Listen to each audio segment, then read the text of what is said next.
Hey nerdy knitters, in this video we're looking at the KFB or knit front back increase. It's also referred to as the bar increase. We'll look at that, we'll look at how to balance it if we're working them in a garment or for adding stitches across a row. And at the end I'll also show you how to work the KFBF increase, which adds 2 stitches to your increase. So be sure to stick around for that. And if you want to jump to any point in the video, check out the timestamp links in the video description box down below. You can see some I've worked here. I worked just on this side of the stitch marker. It's called a bar increase because you can see these little bars that are added at the bottom of each new row in our increase. Okay, I want to work my increase right here. I knit like a normal stitch and pull it through, but I leave this stitch on the needle. And I bring my work around, then I insert it into the back leg of the stitch. There's our stitch on the needle. The right leg's in the front, left leg's in the back. I've worked the front leg. Now I'm going to move my needle to the back and insert it into that back leg. Wrap my yarn again and then drop it off the needle. And you can see as it's dropping off, it's forming that little bar right there. That's why we call it a bar increase or KFB knit front back. I'm going to work another row and then we'll come back and do that again. Okay, I've worked a row, so you can see that's the one we just worked right there. The stitch and the stitch we added has this little bar underneath. Let's work another one. Alright, same location. Insert and wrap like I'm going to knit, but I'm not going to drop that stitch off. I'm going to bring my needle around and insert it into the back leg, that left leg of the stitch. Wrap again. It's like I'm knitting through the back loop. And now drop it off the needle, and that gives us that little bar. You can see I've worked some on this swatch. You can see the little bars right there. The thing to remember when working this increase, just as we just worked it on there, you work your stitch, and then when you knit into the back and then pull it off, you get the bar. So the bar comes on the second stitch. So when you work this, if you wanted to work this along the edges of a pattern and you want them to match, I worked a KFB in this third stitch along this edge, and that gave the bar on the fourth stitch. If I had done that same thing over here on this edge and waited until I was 3 stitches from the end, that would be this row right here, that bar would be on this side. So to make them mirrored, to make them balanced, I had to work that KFB in the 4th stitch instead of the 3rd.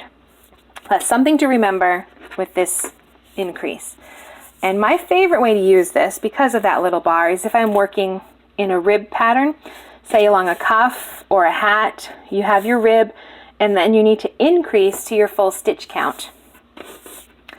I like to use the KFB because I can work it in that last row of rib.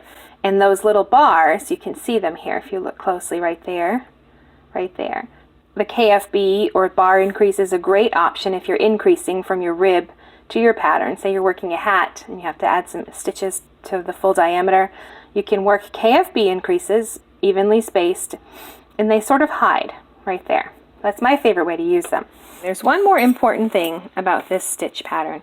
Because it's worked in a stitch. To work a KFB, you have to work a stitch and add the increase.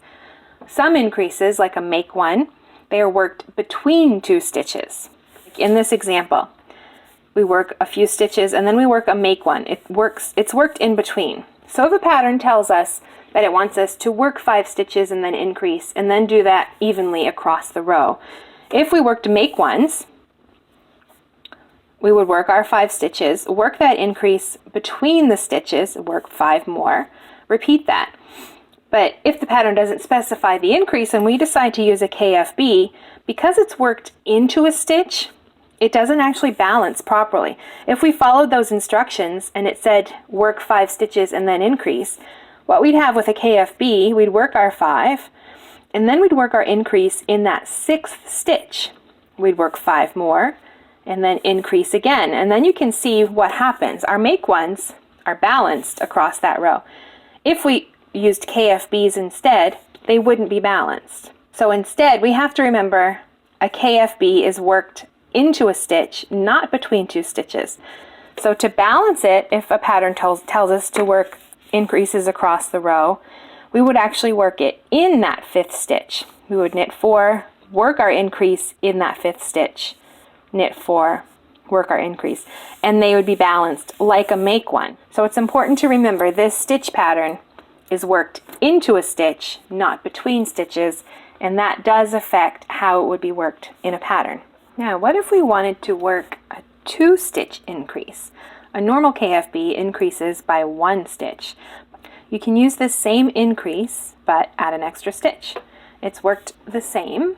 We start with a knit, insert, but we don't drop it off. We bring it to the back, knit through the back, and we still don't drop it off. Bring it back to the front and knit 1 more time.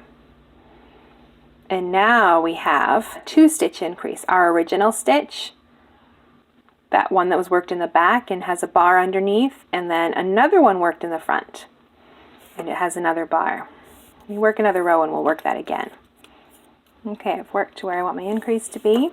You can see the increases that were added last time. Our bar changes just a little, sort of slants off that now because we added that extra stitch. So we insert, make our knit stitch, don't drop this stitch off, bring our needle around, insert into that back leg, bring that stitch through, come back to the front and knit 1 more time and then drop it off. And we have a KFBF, knit front, back, front. So 1 stitch now becomes 3 stitches.